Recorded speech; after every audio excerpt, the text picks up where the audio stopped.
आपका जो 6th chapter है, सबसे पहले चैप्टर के बारे में पता हो, ठीक है। चैप्टर का जो नाम है वो लाइंस एंड एंगल्स है, और इसके अंदर मैंने जो लिया है parallel lines, intersecting lines, oblique lines. जब इनका ग्राफिकल सिस्टम अगर पता चल जाएगा तो उस केस में हम सारे एंगल्स के बारे में भी समझ पाएंगे। अब आप यहाँ देखें, पहली जो बात आती है पैरेलल लाइंस की। पैरेलल लाइंस के अंदर सीधी सीधी बात, पहले तो आपको ये पता हो दो लाइन पैरेलल कब कहलाएगी। इसमें दो चीजें आती है, डेफिनेशन में दो बातें आती है। एक तो जैसे line L1 and line L2 both are parallel whenever the distance between both lines are same on all points. यानी इन लाइंस को अगर अपन दोनों को इधर आगे बढ़ाएं या इधर पीछे की तरफ बढ़ाएं तो इनके बीच की ये जो डिस्टेंस है ये हमेशा सेम रहनी चाहिए, तभी वो पैरेलल लाइंस कहलाती है। हिंदी में इसको समांतर रेखाएं कहते हैं, सेम डिफरेंस वाली, इसलिए समांतर वाली समांतर रेखाएं, ठीक है ना। ये डिस्टेंस जो है भले आप यहाँ से मेजर करो, यहाँ से करो, कहीं से करो, ये डिस्टेंस सेम रहती है और इस वजह से इनको हम पैरेलल लाइंस कहते हैं या समांतर रेखाएं कहते हैं। अब दूसरी बात, एक डेफिनेशन और ये आती है कि इन दोनों लाइंस के बीच में कोई भी कॉमन पॉइंट नहीं हो, दोनों लाइन में कोई भी पॉइंट कॉमन नहीं हो, यानी उभयनिष्ठ बिंदु नहीं हो। कैसे? जैसे इस लाइन पर एक पॉइंट ये है तो क्या ये पॉइंट इस पर भी है? नहीं है। या इस पर कोई भी पॉइंट अगर लेंगे तो वो इस पर नहीं होगा क्योंकि वो अलग हो गई। तो कॉमन पॉइंट नहीं होने से, दोनों लाइंस के अंदर कोई कॉमन पॉइंट नहीं होने से ये पैरेलल लाइंस कहलाएगी। यानी एक तो दोनों के बीच की डिस्टेंस बराबर रहे और उसके बीच में कोई भी पॉइंट कॉमन नहीं हो, तभी वो पैरेलल कहलाती है। अब यहाँ पैरेलल कोई जरूरी नहीं कि दो ही हो, और तीसरी भी हो सकती है, चौथी भी हो सकती है, पांचवी, बहुत सारी हो सकती है। इस ब्लैक बोर्ड की बात करें तो ब्लैक बोर्ड की ये नीचे वाली ये लाइन और ये ऊपर वाली लाइन बोथ आर पैरेलल, क्योंकि इनके बीच की ये जो डिस्टेंस है वो सेम है। हम ये कह सकते हैं कि इस ब्लैक बोर्ड की ये जो लाइन है, ये जो सेगमेंट है, ये सेगमेंट और ये सेगमेंट दोनों ही जो भुजाएं जिनको कहते हैं, रेखाखंड कहते हैं, ये समांतर है, पैरेलल है, क्योंकि इनके और इनके बीच की डिस्टेंस भी बराबर है। भले वहाँ ऊपर से मेजर करो, सेंटर से करो, यहाँ से करो, ये जो डिस्टेंस है बराबर है, और इसलिए ये और उधर वाली साइड दोनों पैरेलल है, ठीक है। तो ये पैरेलल यानी समांतर वाला सिस्टम आपके समझ में आ गया होगा। दो लाइन समांतर कब होती, पैरेलल कब होती? जब इनके बीच की डिस्टेंस सेम हो, ये आपको ध्यान रखना होगा। अब अच्छा, इसका पैरेलल का जो रिप्रेजेंटेशन है वो है L1 पैरेलल टू L2। इसका लिखने का तरीका ये है, दोनों के बीच में दो खड़े डंडे कर दें तो ये कह रहेगा कि भाई L1 पैरेलल टू L2। अच्छा, अब L1 parallel to L2, then therefore L2 is also parallel to L1, मतलब L2 भी L1 के पैरेलल होगी, ये इसके पैरेलल है तो ये भी इसके पैरेलल होगी, ठीक है ना। दोनों एक दूसरे के पैरेलल होगी, समांतर होगी। अब हम बात करते हैं, ये जो हो गया, अब मैं बात करता हूं इंटरसेक्टिंग लाइंस, ठीक है। दूसरी बात आती है इंटरसेक्टिंग लाइन की। ये जो एक लाइन है, कोई भी, मैं इसको दे रहा हूं नाम L। अच्छा, L क्यों दिया? क्योंकि लाइन को हम L से स्टार्ट करते हैं, LIN, इस लाइन्स को L से लिखते हैं। ये एक लाइन, स्ट्रेट लाइन कहेंगे, line it means straight line. अब इसमें इंटरसेक्टिंग यानी एक कोई लाइन अगर इस तरीके से उसको इंटरसेक्ट करे तो वो इंटरसेक्टिंग लाइन, ठीक है। इसको हम, या एक काम करें, मैं इसको L3 कर दूं, इसको मैं L4 कर दूं, अलग अलग नाम दे रहा हूं क्योंकि अलग अलग लाइन्स है तो मैं अलग अलग नाम दूंगा। अब इसके अंदर ये हो गया इंटरसेक्टिंग वाला, मतलब एक दूसरे को काटती है, सीधी सीधी दो रेखाएं एक दूसरे को काटती है, प्रतिच्छेद करती है, इंटरसेक्ट करती है इंग्लिश में, ठीक है ना। वो कहलाती है इंटरसेक्टिंग लाइन या प्रतिच्छेदी रेखाएं कहते हैं इनको, सीधी सीधी बात है, क्योंकि काट रहे दूसरे को इसलिए। फिर तीसरी बात जो आती है वो, अच्छा कोई जरूरी नहीं कि ये ऐसे ही इंटरसेक्ट करे, ये इधर से भी कर सकती है, सीधी भी कर सकती है, कैसे भी इंटरसेक्ट कर सकती है, ठीक है। तीसरी बात जो आती है ऑब्लिक लाइंस। देखिए ऑब्लिक लाइन बताने के लिए हमारे को क्या चाहिए होता, हमें दो पैरेलल लाइन पहले चाहिएगी, ठीक है, और उसके बाद इन दो लाइंस को अगर इस तरीके से कोई लाइन अगर इंटरसेक्ट करती है दोनों को, तो वो ऑब्लिक लाइन कहलाएगी, जिसको तिर्यक रेखा कहते हैं हिंदी में, ऑब्लिक कहो या तिर्यक रेखा कहते हैं इसको। तो ये आपके जो दो अलग अलग लाइंस हो गई, इसको मैं L5 नाम दे दूं, इसको L6 दे दूं, और इस लाइन को थोड़ा अलग नाम देते हैं हमेशा PQ, पूरे का नाम PQ कह सकते हो या ओनली P भी कह सकते हो, क्योंकि ये ख़त्म नहीं होती, चलती रहती है। लाइन के दोनों जो टर्मिनल होते हैं वो मतलब कोई भी लिमिट पॉइंट्स नहीं होते हैं, वो एंड तक चलते रहते हैं, मतलब इनफाइनाइट तक चलते रहते हैं, ठीक है। ये हुआ ऑब्लिक लाइन। L5 और L6 दोनों पैरेलल लाइन, समांतर रेखाएं। ये L4 और L3 दोनों इंटरसेक्टिंग लाइन। अब यहाँ L4 L3 को काट रही है या L3 L4 को काट रही है, दोनों एक ही बात है, ठीक है। और ये हो गई पैरेलल लाइन। तो ये पैरेलल समांतर यानी पैरेलल, और ये बात इसके अंदर भी आ रही है। ये तो हमारे तीन तरह की लाइंस हो गई, ठीक है, पैरेलल, इंटरसेक्टिंग और ऑब्लिक। अब हालांकि इसके अंदर एक चीज और आती है, कर्व लाइन, वक्र रेखाएं जो टेढ़ी मेढ़ी चलती है आपकी तरह, ठीक है ना। अब ये जो तीन पैटर्न बता दिए, इन लाइन के जब सिस्टम आपको समझ में आ गए हैं, अब हम बात करें एंगल की, क्योंकि चैप्टर का जो नाम है वो लाइंस एंड एंगल्स है। अब हम इसी चीज पर एंगल की बात करेंगे। ये तो हुआ आपके लाइंस। अब मैं सेकंड जो पार्ट लूंगा वो एंगल वाला। एंगल के अंदर जैसे सबसे पहले बात करूं मैं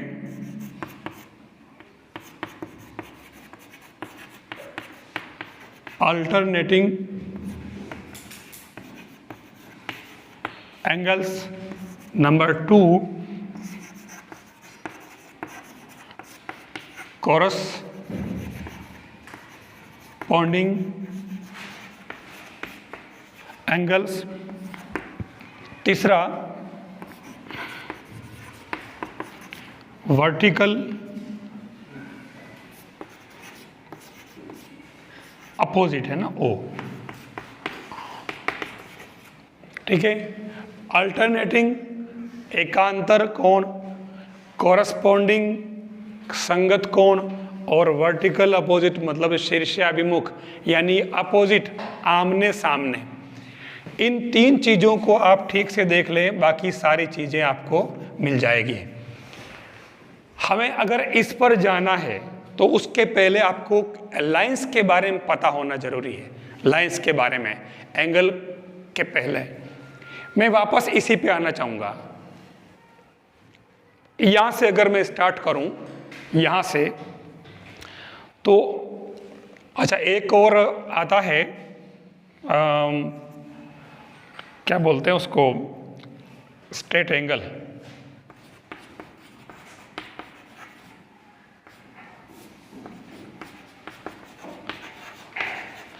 मतलब ये बात बताने से पहले मैं सबसे पहले बात करूंगा इस स्ट्रेट एंगल की। यानी कि जब कोई एक लाइन हम लेते हैं, याद रखना अब मेन बात स्टार्ट हो गई है। अभी तक तो मैं यूँ कह सकते हैं अपन के मैं वो सामान इकट्ठा कर रहा था, कलेक्शन कर रहा था, ठीक है ना। अब मेन काम मैं अब करूँगा। तो मैंने वापस लिए एक स्ट्रेट लाइन, ठीक है। और इस स्ट्रेट लाइन के हमेशा ध्यान रखें, कॉपी में जब काम करते हैं आप बुक में जब इस डायग्राम देखेंगे क्वेश्चन में, आपके इसमें हर क्वेश्चन में डायग्राम है, ध्यान रखना। ठीक है ना, चित्र बना हुआ है, तो उसके अंदर आपको लाइन तो क्योंकि आगे तक चलती है, आपको इसका कोई न कोई नाम देना पड़ेगा ए बी। आप क्वेश्चन में जब भी देखेंगे तो डायग्राम में आपको ऐसा ही ऐसे दो कट मिलेंगे और वहाँ पर वो ऐसे वो इनका नोमेनक्लेचर करेगा, नामकरण करेगा, ठीक है ना, नाम लिखेगा A B C D P Q R X Y कुछ भी। अच्छा एक बात और ध्यान रखना, ये जब आप नाम लिखते हैं तब आपको कैपिटल लेटर यूज करना है, कैपिटल में, ठीक है। अब मैंने ये एक सेगमेंट लिया है और इसके अंदर यहां मैं इसको सेंटर पॉइंट को मैं ओ से लिख रहा हूं। अब इस स्ट्रेट लाइन पर हमेशा हम यहां से स्टार्ट करें, ये जो आपके एंगल बनेगा ये वाला, हमेशा आप याद रखें 180 डिग्री, यानी एक स्ट्रेट लाइन पर जो एंगल बनता है वो हमेशा 180 डिग्री होता है। ये अब याद रह जाए, जहां जहां स्ट्रेट लाइन नजर आती है वहां आपको सीधा देखना है कि वहां पर 180 डिग्री का एंगल बनेगा, ये आपको याद रखना होगा, ठीक है। अब इसके अंदर ये बात समझ में आ गई ये वाली कि स्ट्रेट लाइन, अब कोई ज़रूरी नहीं अगर मैंने इसको एक लाइन मैंने ऐसे बना दी थोड़ी टेढ़ी, ठीक है, और इसको मैंने सी और डी लिखा, ये ओ हो गया, तो ये एंगल भी तो 180 हुआ।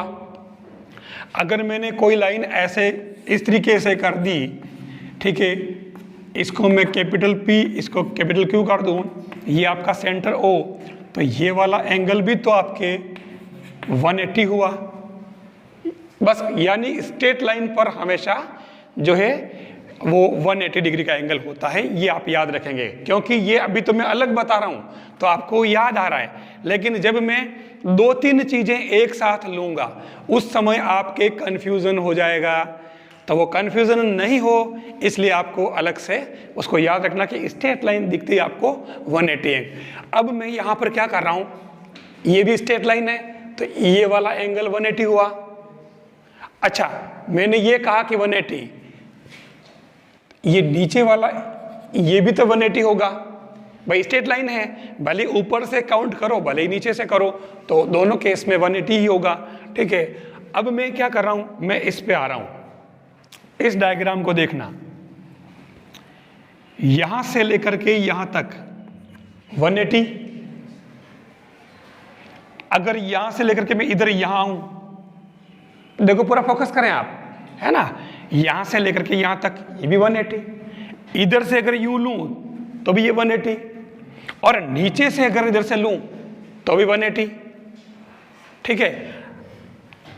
ऐसे ही मैं इस पर भी आ सकता हूं, सेम यहां पर भी ये 180, इधर से ये भी 180, और यहां से ये ऊपर वाले भी 180 और नीचे भी 180, एक स्ट्रेट लाइन पे किधर से भी लो 180, ठीक है, ये 180 हो गया। अब यहां अगर ध्यान से देखें इस डायग्राम में, तो यहां 1 2 3 4 5 6 7 8 एंगल है, 8 कोण बने हुए हैं। इन 8 में से अगर एक एंगल पता हो हम बाकी सब निकाल सकते हैं। तो अब मैं थोड़ा सा इसका स्पीड बढ़ा रहा हूं कि जो हमारा अल्टरनेटिंग और कोरस्पोंडेंस एंगल आता है, ठीक है, और वर्टिकल का मतलब ये हुआ कि ये अपोजिट एंगल जो है ये दोनों वर्टिकली अपोजिट कहलाते हैं। जब दो लाइन इंटरसेक्ट करती है, यानी दो रेखाएं जब दूसरे को प्रतिच्छेद करती है, काटती है, तब जो आमने सामने जो एंगल बनता है, मतलब अगर ये आपके 40 डिग्री हुआ तो ये भी 40 डिग्री होगा, ठीक है ना। अब यहां देखिए ये 40 हुआ और ये 40 हुआ, तो अब मैं आपसे पूछूं कि आप बता दें, ये तो हो गया वर्टिकली अपोजिट, ये वाली बात है ना, शीर्षाभिमुख कोण कहते हैं हिंदी वाले इसको।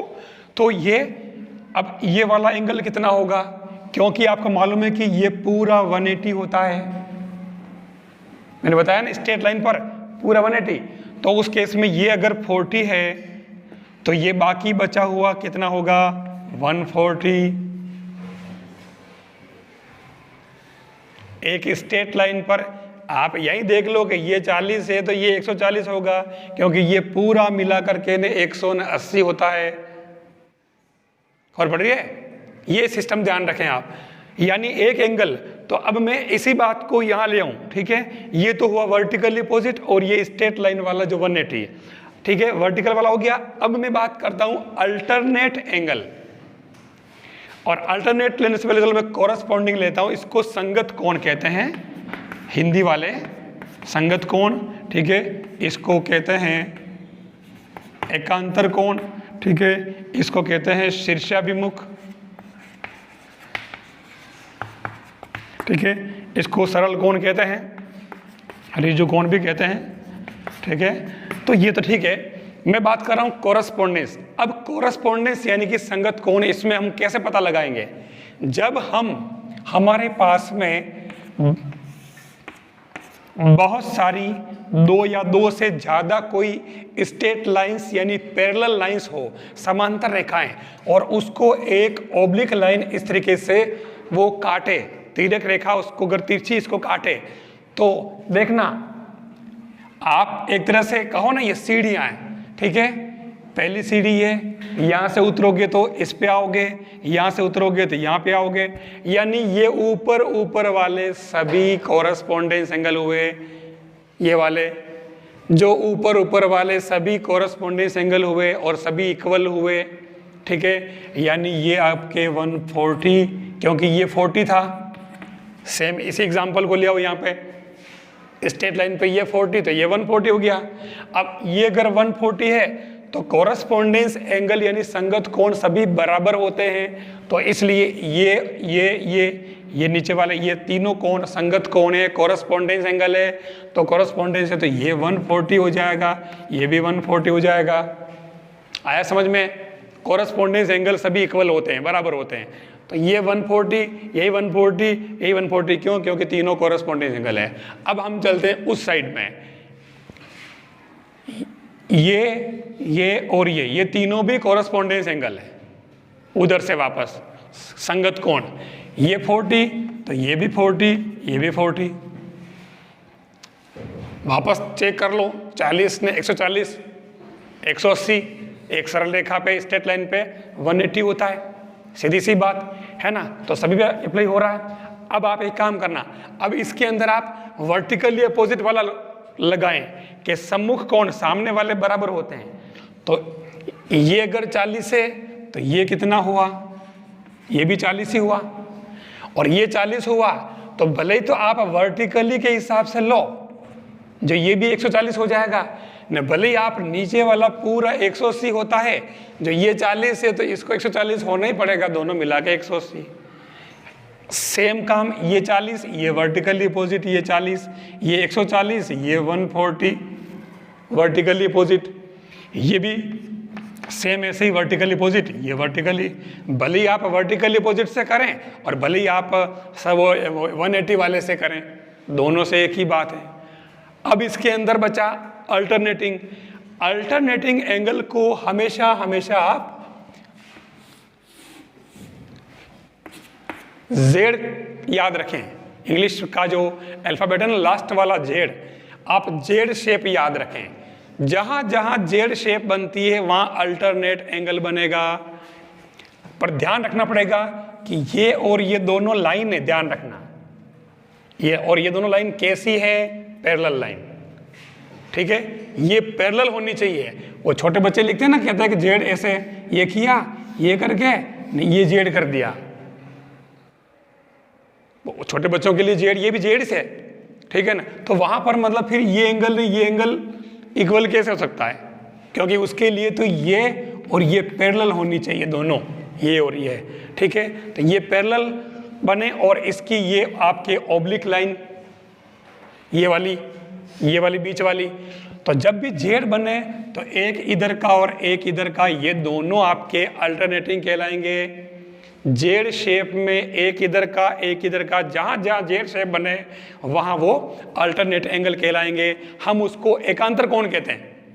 अब इस चीज को आप इस डायग्राम में देखो, अल्टरनेट एंगल बराबर होते हैं, आप बहुत सारे जेड बन रहे, देखो ये जेड बन रहा, देखो यहां से यूं आओ, ये क्या है, तो देखो इधर 40, इधर भी 40, ये अल्टरनेट, यहां से देखो ये ये 40, ये 40, फिर जेड बन रहा, ठीक है। फिर कोई मेरे जैसा मैथ्स में अगर वीक हो न, वो क्या करे कि जेड लिखने का लिखा जाए और वो ये लिखा सा जेड मैंने, मतलब उल्टा जेड लिख दिया, तो भी आपके अल्टरनेट एंगल ही कहलाएंगे वो। मतलब सीधा जेड हो और उल्टा जेड हो, दोनों केस में वो अल्टरनेट एंगल बनाएंगे और दोनों इक्वल होंगे। लेकिन शर्त क्या है इसके अंदर? शर्त ये कि ये और ये दोनों पैरेलल लाइन होनी चाहिए, ऊपर नीचे ऐसा वो टेढ़ा मेढ़ा जेड नहीं बनना चाहिए। अगर आपने वो लाइंस ऊपर नीचे कर दी, ठीक है ना, तो फिर वो सेम नहीं बनेंगे। और इसलिए जेड की शेप जहाँ जहाँ नजर आए वहाँ एक इधर का न एक इधर का अल्टरनेट एंगल कहलाएगा। ये आपके एंगल का जो सिस्टम मैंने बता दिया। तो यहाँ अब आप यहाँ उल्टा जेड देखें, ये देखिए, ये लाया इधर लाया और ये देखो, ये भी एक तरह से जेड ही है। छोटे बच्चे से कहा जाता है वो उल्टा भी लिखेगा फिर ऐसे लिखेगा टेढ़ा मेढ़ा, ठीक है। लेकिन ये और ये पैरेलल है। देखो मैंने कहा कि ये और ये पैरेलल होनी चाहिए, ठीक है। तो आप देख लो कि ये वाला 140 और ये वाले 140 सेम आ रहे, देखो आप। यानी आप कोरस्पॉन्ड से देखें, अल्टरनेट से देखें, वर्टिकली अपोजिट से देखें, किसी से भी देखें, आपका आंसर सही आ जाएगा। मतलब फाइनली आपका जो मामला है वो क्या है कि आपकी बुक में ऐसा क्वेश्चन बनेगा, 2 पैरेलल लाइन, एक ऑब्लिक लाइन, और वो कहेगा कि साहब ये वाला एंगल आपके जो है 120 डिग्री है, तो ये बाकी वाले सारे फाइंड करिए। तो यूँ लगता होगा ओ इतना बड़ा काम हम कब करेंगे? तो कुछ नहीं है, ये 120, एक बार आप इसके पड़ोस वाला निकाल लें 180 से टोटल होता है ना 180, तो ये 120 है, तो ये कितना हो जाएगा 60। बस ये काम हो गया हमारा। ये 60, तो पहले तो आप सीढ़ियाँ उतर जाओ आप फटाफट। ये 60, तो ये भी 60, क्योंकि दोनों कोरस्पॉन्डेंस एंगल जो सीढ़ियाँ उतरने वाले, इधर से सीढ़ियाँ उतर जाओ। ये 120, ये 120, ये भी कोरस्पॉन्डेंस। अब आप ये 60, तो आप वर्टिकली अपोजिट में आ जाएं। ये 60, ये 60, ये 60, तो ये 60। अब वर्टिकली अपोजिट में आ गए, तो ये 120, ये 120, ये 120, तो ये 120। ये सीधा सा काम हो गया, कोई मुश्किल काम नहीं है। अब इसी चीज़ को आप कहो कि नहीं हम तो अल्टरनेट से देखेंगे जेड वाली शेप से, तो जेड शेप से देख लो, जेड शेप से भी आराम से हो रहा है। ये आपकी ये जेड, ठीक है। बस ये और ये पैरेलल होनी चाहिए। मेरी ये बात आप याद रखें, है ना, कि पैरेलल, ये दोनों पैरेलल। ये आपने अगर ये तो सीधी है नहीं, इसको आपने या तो नीचे झुका दी या इसको ऊपर झुका दी, तो नहीं है। क्योंकि आपके इसमें क्वेश्चन आएगा, आपके इसमें क्वेश्चन आएगा, वो क्या करेगा, जानबूझ करके इसको तिरछा कर रहा है। फिर वो पूछ रहा है कि ये जो एंगल इसके दोनों इक्वल है कि नहीं है। जब पैरेलल नहीं है तो एंगल इक्वल कैसे हो सकते हैं? हमारी शर्त ही वही, हमारी पहली शर्त यही थी कि लाइंस पैरेलल होनी चाहिए, है ना। पैरेलल लाइन होगी तभी आप ये कर सकते हो। तो अब आप ये देखो, आप ये जेड शेप में देखो, भले ये उल्टा जेड देखो, तो इधर वाला बराबर है। आप कैसे भी वर्टिकली अपोजिट देखो, आप कोरस्पॉन्डेंस देखो, है ना। कोरस्पॉन्डेंस तो सीढ़ियाँ उतरना नीचे और सीढ़ियाँ चढ़ना, ऊपर के एंगल, नीचे के एंगल, ये कोरस्पॉन्डेंस, ऊपर के एंगल, नीचे के एंगल। तो ये इस तरीके से आपके ये चारों चीज़ें मैंने लाइन से लेकर के और एंगल को क्लियर करने की कोशिश की है। इससे आपके ये सारे क्वेश्चन करने में बहुत ईजी काम हो जाएगा आपके। तो आप इसको देखें, समझें और बुक से ही पढ़ें, ताकि आपको पता चल जाएगा कि जो चीज़ मैंने बताई वो बुक में है या नहीं, कहीं मैंने रॉन्ग तो नहीं बताई।